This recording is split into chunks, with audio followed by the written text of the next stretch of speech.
দর্শক আমরা দেখানোর চেষ্টা করছি বিএনপি নেতাকর্মীরা কিন্তু চলে এসেছে এবং ব্যারিকেডের সামনে, ব্যারিকেডের এক পাশে পুলিশ, এক পাশে নেতাকর্মীরা।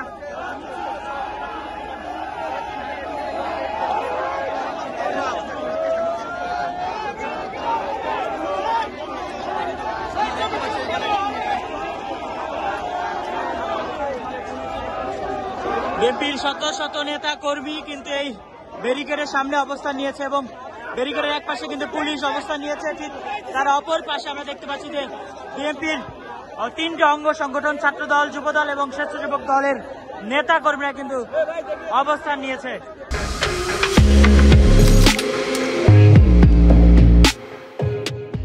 এবং দেখা যাক আসলে শেষ পর্যন্ত কি হয়। বিএনপির অঙ্গ সংগঠন নেতা কর্মীরা কি ব্যারিকেড ভেঙে তারা প্রবেশ করতে পারবে কিনা, নাকি পুলিশ তাদেরকে ফিরিয়ে দিবে, সেটি কিন্তু দেখার বিষয়।